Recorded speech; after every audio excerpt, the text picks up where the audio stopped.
Graça e paz, irmãos. Romanos, capítulo 1, versículos 16 ao 18.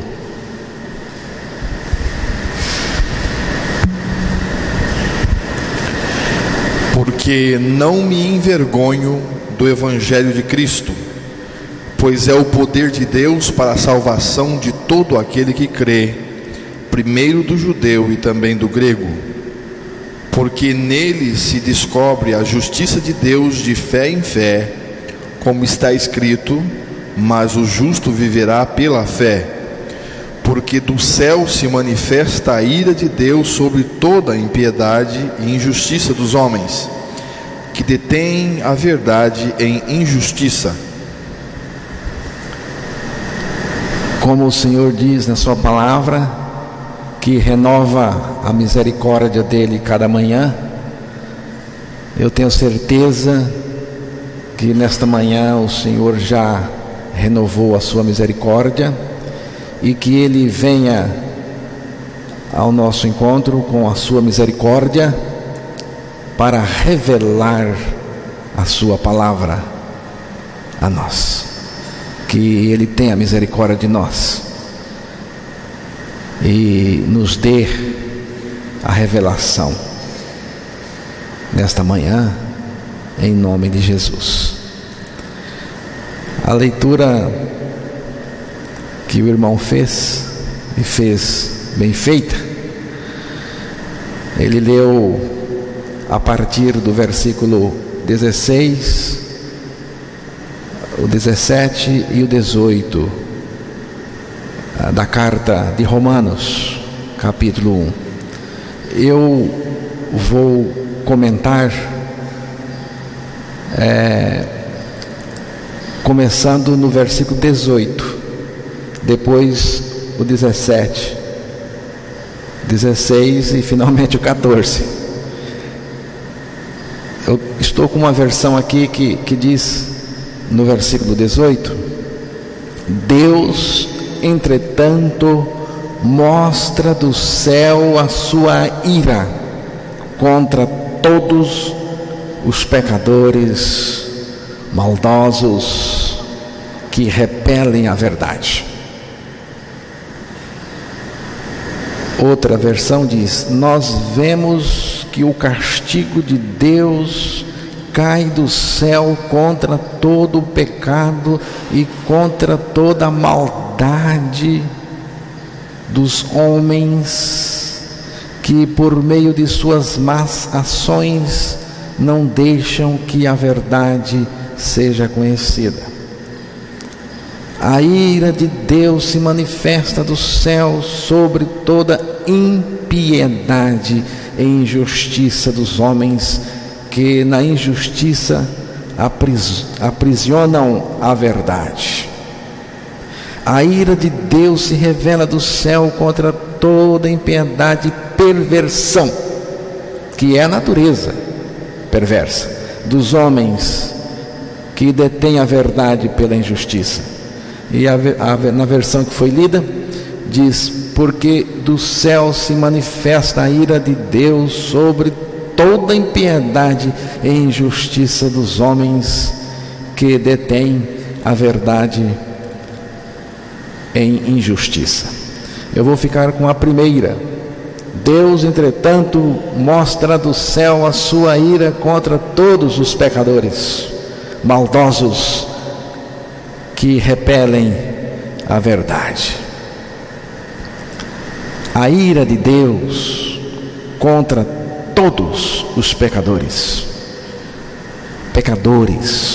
aqueles que são portadores da natureza pecaminosa e pecadora. Todos os que estão em Adão são pecadores, nascem pecadores. O que faz o homem pecador é a natureza com a qual ele nasce. Para ser pecador, não precisa fazer nada, basta nascer. Um homem não se torna pecador pelo pecado que cometeu. Não, ele já nasce pecador. Já nasce pecador. Um homem não se torna pecador porque peca. Pelo contrário, ele peca porque ele é pecador. Ele é pecador, é uma condição. Este púlpito aqui que eu estou usando é madeira.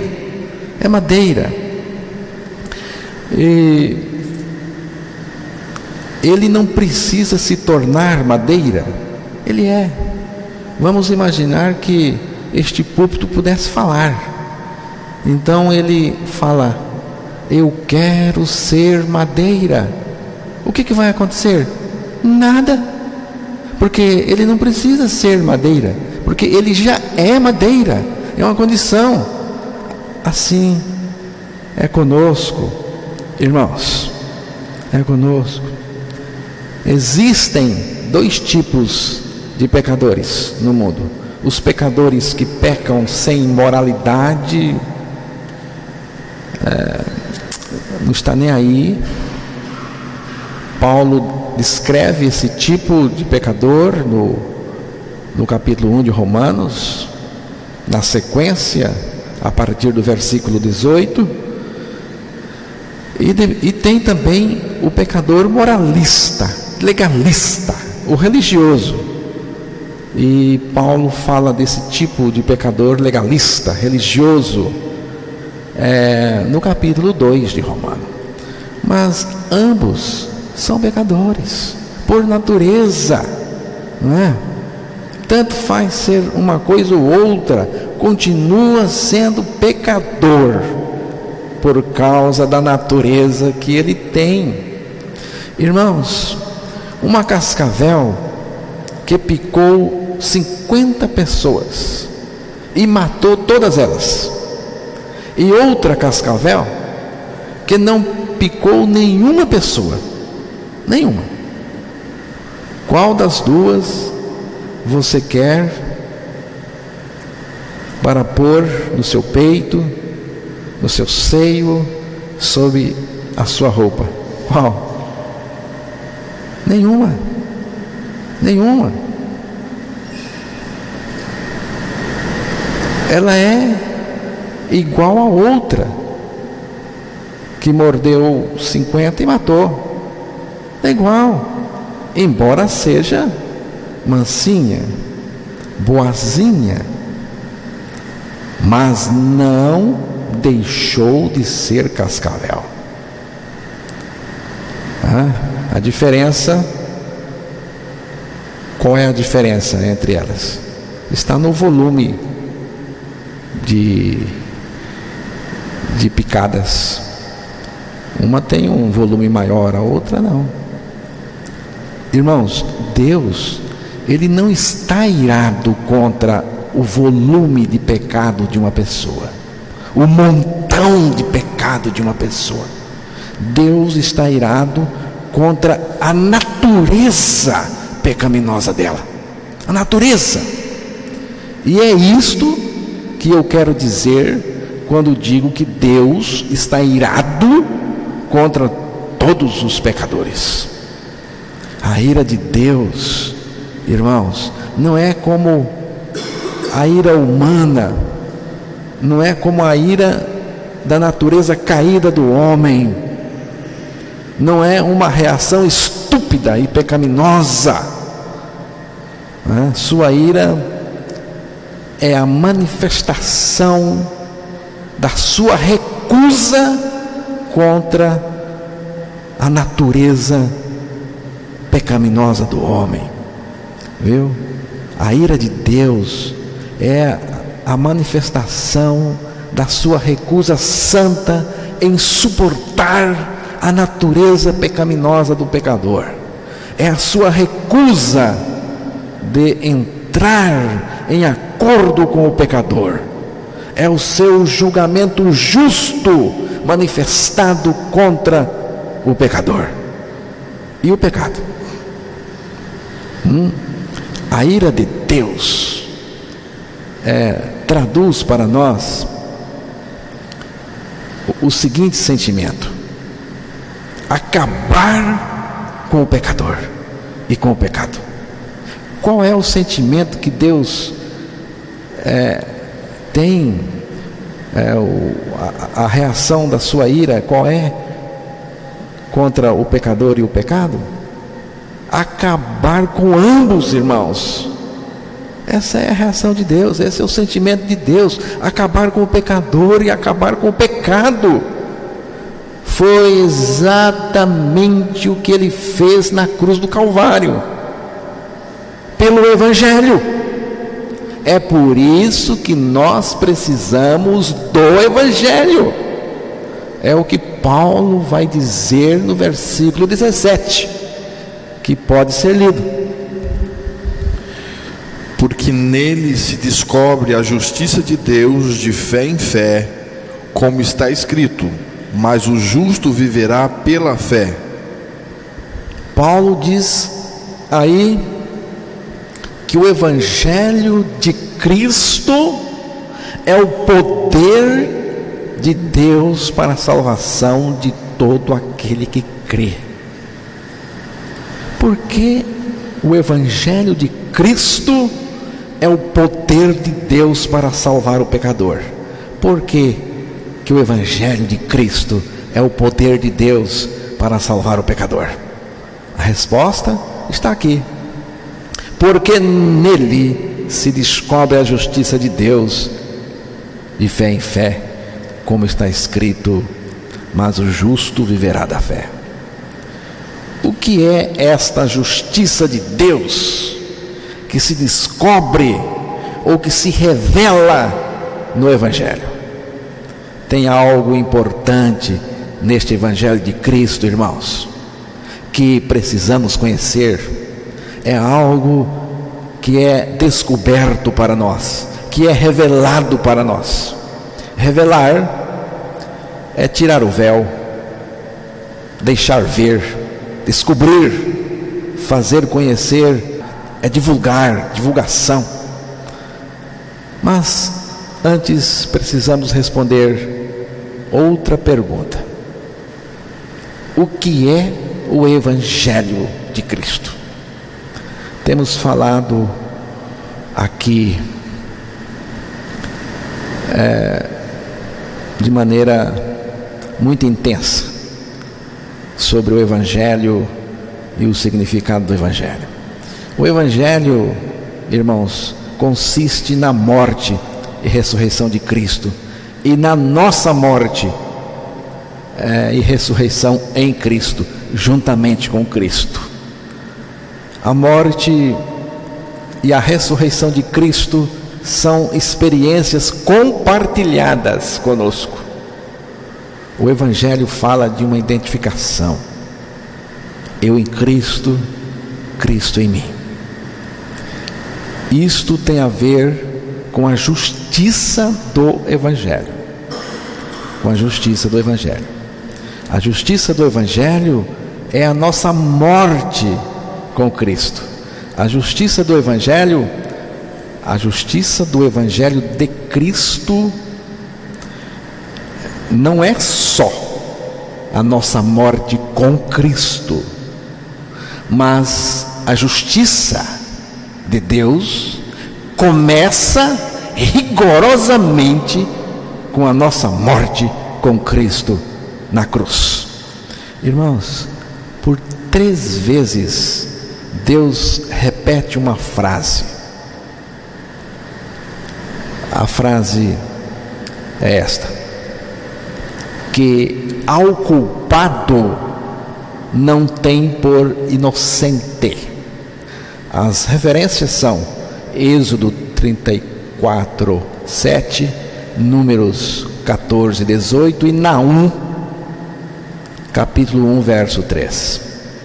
Deus está dizendo que ao culpado não tem por inocente.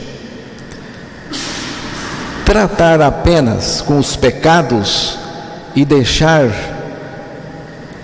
o pecador inocente é o mesmo que a Polícia Federal tomar a muamba e permitir que o traficante continue sem punição.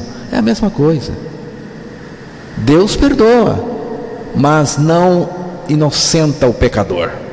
Essa história de que o inocente pagou pelo culpado e o culpado ficou impune, ficou livre, não é verdadeira. Na justiça do Evangelho, ninguém ficou impune. É importante saber isso. Na justiça do Evangelho, ninguém ficou impune. A justiça de Deus cobriu no Evangelho o preço do pecado, fazendo o pecador morrer em Cristo a fim de ser justificado. Romanos capítulo 6, verso 7. Porque aquele que está morto está justificado do pecado.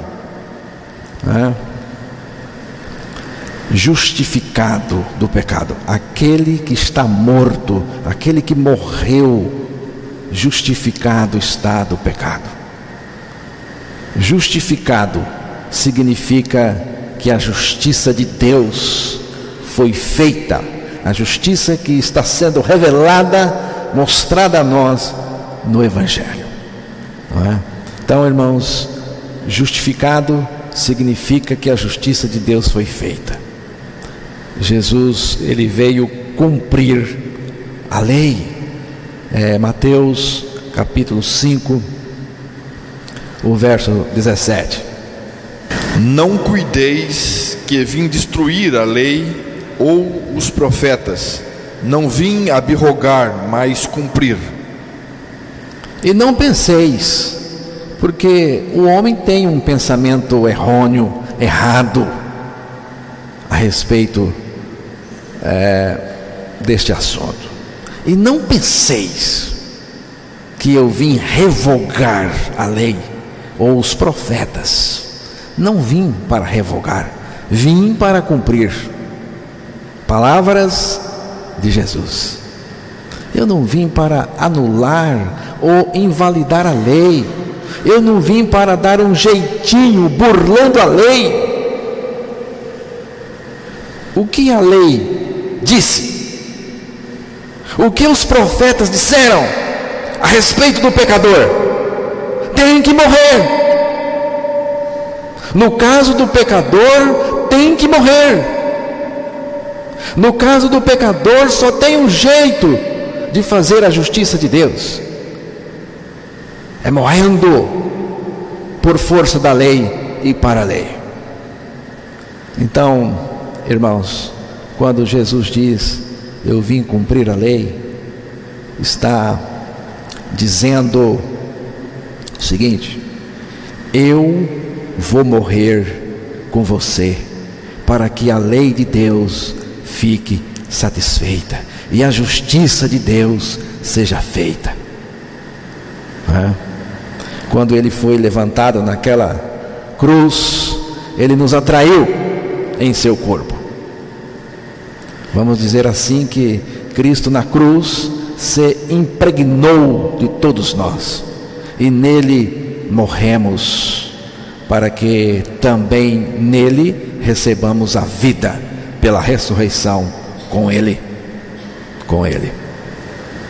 Irmãos, o que aconteceu com Jesus na cruz foi um fato real, concreto e físico, porque o corpo dele foi crucificado.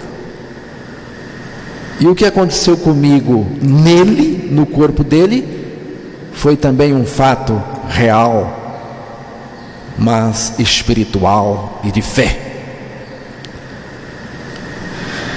A grande mensagem do Evangelho, irmãos, é esta: se um morreu por todos, logo todos morreram. E ele morreu por todos, para que os que vivem não vivam mais para si mesmos, mas para aquele que por eles morreu e ressuscitou.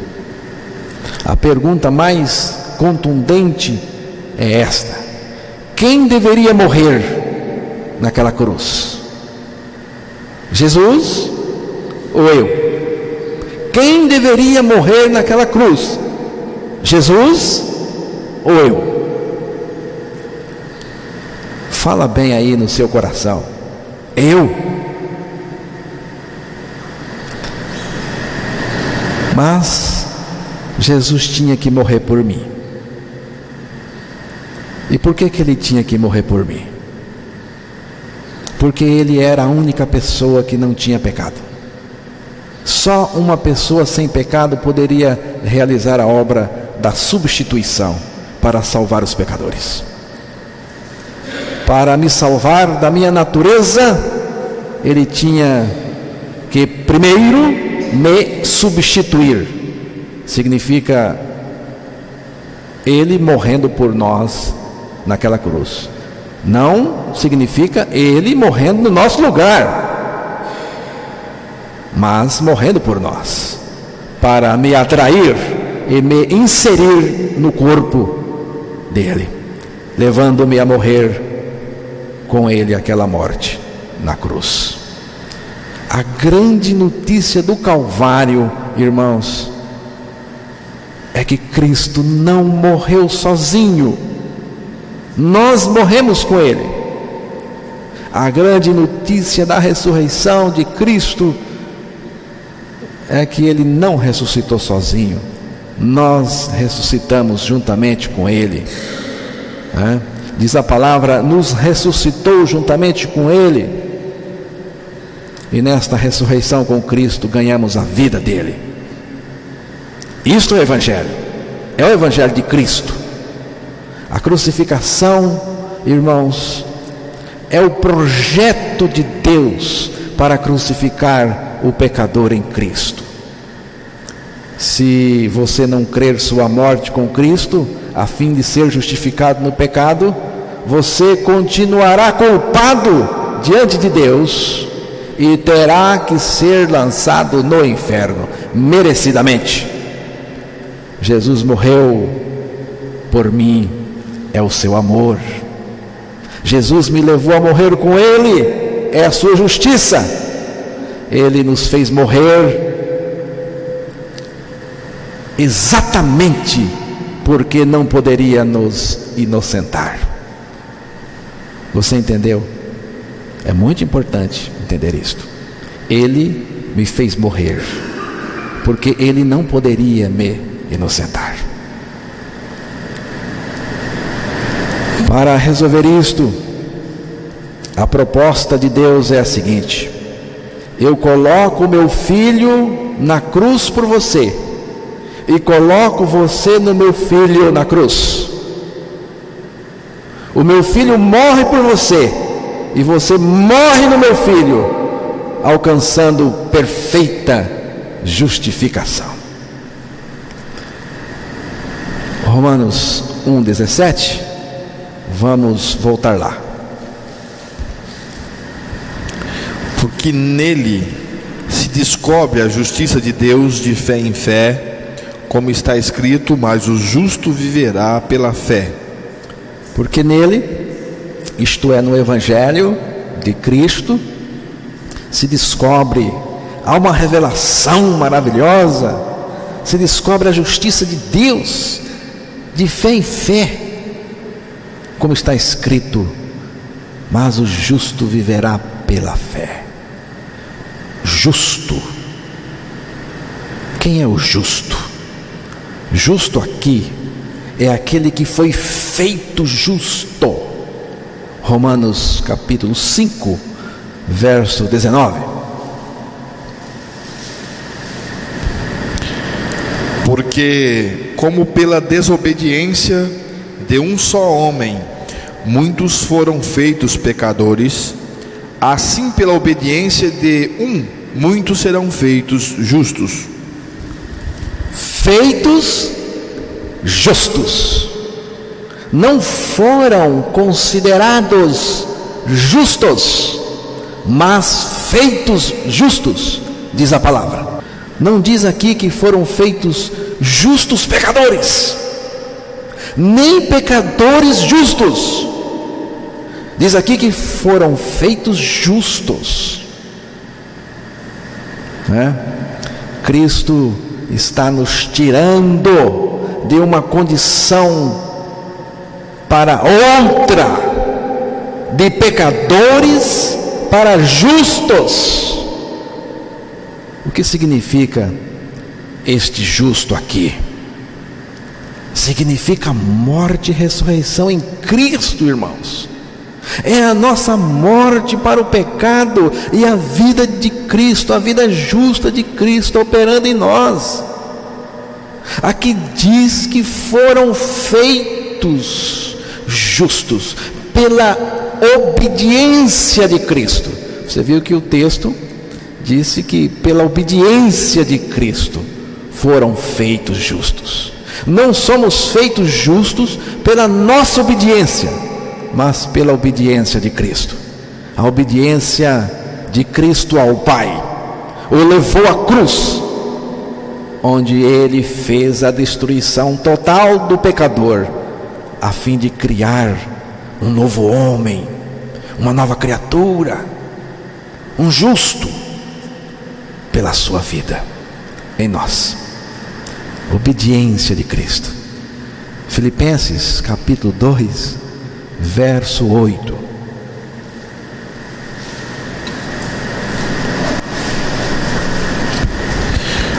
E achado na forma de homem, humilhou-se a si mesmo, sendo obediente até a morte e morte de cruz. Ele se humilhou para ser obediente, obediente até a morte e morte de cruz. Isso é maravilhoso, irmãos. Ele obedeceu ao custo da sua própria vida. A cruz aconteceu por causa da sua obediência voluntária ao Pai. Na cruz, Deus em Cristo exterminou a velha criatura, para que a nova criatura surgisse na ressurreição juntamente com Cristo. Na cruz, Deus encerrou a história do velho Adão. A palavra de Deus fala do primeiro homem, do último Adão e do segundo homem. Na cruz, Jesus tornou-se o último Adão. Adão e seus pertences ficaram na cruz. Nada de Adão ultrapassou a cruz.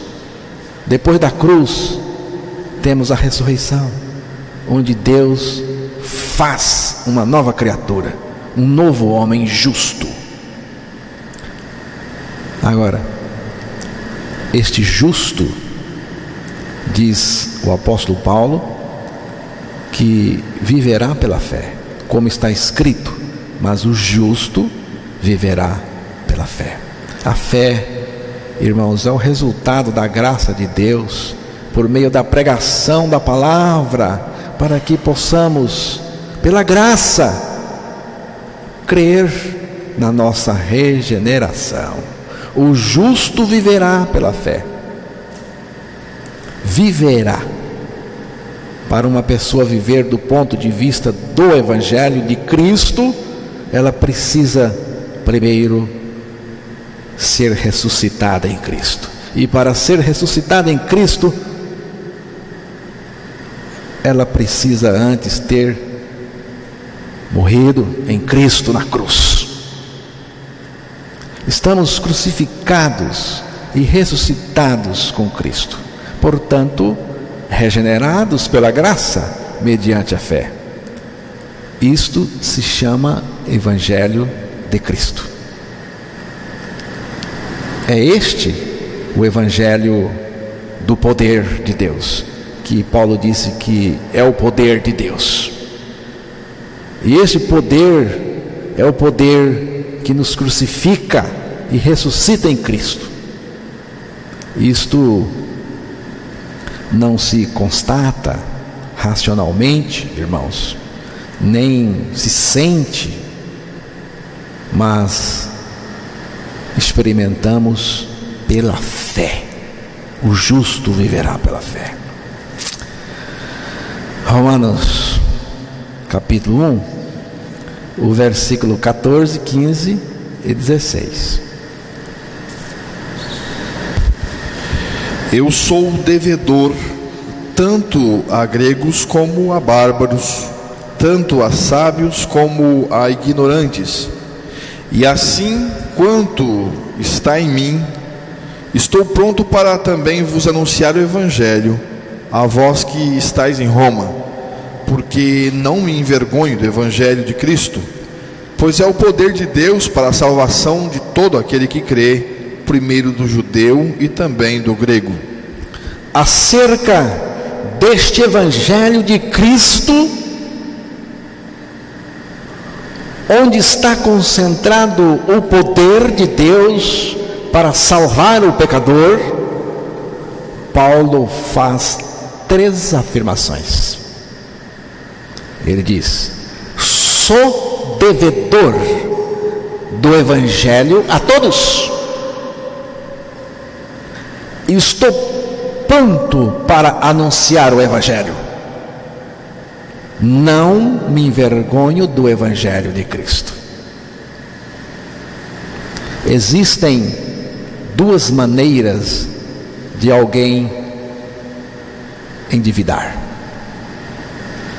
emprestando dinheiro de alguém, né? Você empresta dinheiro de alguém e você fica em dívida. E alguém nos dando dinheiro para uma terceira pessoa. Se eu pegar R$1.000 emprestado de você, eu me tornaria seu devedor, até que lhe restituísse o dinheiro. Se um amigo me entrega R$1.000 para entregar a alguém, eu estaria em dívida também com você, até que lhe entregasse o dinheiro que alguém confiou para mim. No primeiro caso, eu estaria endividado por tomar emprestado, e no segundo caso, porque me foi confiado R$1.000 para lhe entregar. Isto me colocaria em dívida com você. Eu acredito, irmãos, que é no segundo caso, é no segundo sentido que Paulo está endividado, que diz: sou devedor do Evangelho. Paulo não emprestou nada dos romanos, mas Jesus Cristo lhe confiou o Evangelho para ser passado a eles. Se não pregar o Evangelho, estou sendo desonesto com Deus e nocivo com vocês. Se não pregar o Evangelho, ou se pregar um Evangelho diferente, estou sendo infiel com Deus e cruel com vocês. O Evangelho é muito singelo, viu? É muito singelo. E qualquer um de nós tem condições de anunciá-lo. Deus não nos deu a opção de pregar ou não pregar. Irmãos, só temos a opção de pregar. É pregar ou pregar. Mas pregar o Evangelho não é uma mera obrigação, mas algo que brota do ser de Paulo, do ser profundo de Paulo. Irmãos, é algo que jorra dele. É prazeroso pregar o Evangelho. Se você não tem prazer para pregar o Evangelho, você não conhece o Evangelho. Você não conhece o Evangelho. Havia dentro de Paulo uma disposição para pregar o Evangelho. Ele disse: estou pronto para anunciar o Evangelho. Quem pertence ao Evangelho está pronto para pregar o Evangelho. Não é? Está pronto para anunciar o Evangelho em qualquer lugar, em qualquer momento e em qualquer circunstância. Ele diz aí: quanto a mim, estou pronto para também vos anunciar o Evangelho, a vós que estáis em Roma. A viagem para Roma, na época, era difícil. Roma era uma cidade perigosa para os pregadores do Evangelho. Mas ele estava disposto a ir lá. Não fazer turismo, ir lá pregar o Evangelho de Cristo. Ele diz também: não me envergonho do Evangelho. Penso que ele disse isso pensando em 4 coisas. Dar o calote é vergonhoso, porque é uma questão de dívida, né? Pagar com dinheiro falso é vergonhoso também, porque não podemos anunciar outro evangelho ceboso, nojento, falso, nocivo, perverso, diabólico, sujo, profano, infernal, materialista, que está sendo pregado no Brasil por muitos.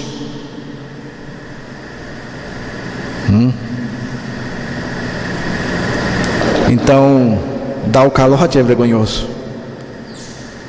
Pagar com dinheiro falso é vergonhoso. A mensagem do Evangelho era vista como demência e escândalo, portanto, vergonhosa. A experiência de fé com o Evangelho. Aqui está um ponto importante. Mas ele disse: não me envergonho do Evangelho. Por quê? Por que ele disse que sou devedor do Evangelho, estou pronto para pregar o Evangelho e não me envergonho do Evangelho? Por quê, irmãos? Por quê? A resposta está aqui.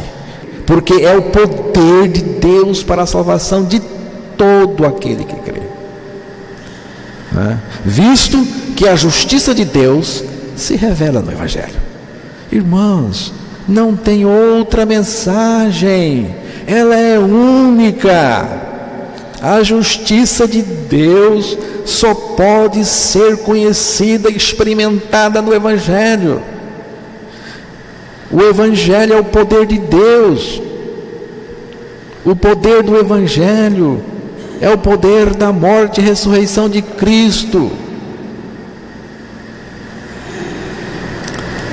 Apenas isto é capaz de salvar o pecador, salvar aquele que crê. É comum se ouvir dizer por aí, fulano pregou com poder. Aquele pregador pregou com poder. Pregou o Evangelho? Pregou o Evangelho? Se não pregou o Evangelho, é só bagunça, algazarra, é bioenergia do cara. Se não pregou o Evangelho, não pregou com poder. O que é o poder de Deus? O Evangelho é o poder de Deus. Quando você relata o Evangelho para uma pessoa, você pregou o poder de Deus. E pregou com poder. Atos, deixa eu ver se eu lembro esse texto. Eu acho que é Atos 4:33. E os apóstolos davam com grande poder testemunho da ressurreição do Senhor Jesus, e em todos eles havia abundante graça. Você viu? duas coisas aí. Os apóstolos pregavam com grande poder. O quê? A ressurreição de Jesus. Porque quando se fala em ressurreição, também já se falou em morte. De onde vinha esse grande poder? Vinha da ressurreição de Jesus, vinha da ressurreição dos apóstolos em Jesus. Viu? É um ponto que envolve pregar com poder o Evangelho, é exatamente a nossa experiência de fé com o Evangelho. A minha experiência com o Evangelho. Você não pode falar da eficácia de um remédio que não lhe curou. Você não pode falar da eficácia de um remédio que não curou a sua doença. Prescrever um remédio ineficaz é tão inútil e vergonhoso quanto prescrever um remédio errado. Jesus tem uma mensagem e Ele quer que a sua mensagem seja anunciada a toda criatura através dos seus discípulos. O Evangelho, irmãos, tem a marca registrada da cruz de Cristo. É desonesto notificar a morte de Cristo na cruz sem notificar a morte do pecador com Cristo na mesma cruz. Se pudermos ajudar alguém espiritualmente falando fora de Cristo crucificado, estamos sendo traidores nojentos de Jesus Cristo e estamos a serviço do diabo e não a serviço do nosso Senhor Jesus Cristo, que disse: ide e pregai o Evangelho. Você está ouvindo Jesus dizer: ide e pregai o Evangelho? Primeiro, Ele nos regenera e depois nos envolve no seu projeto de salvar almas.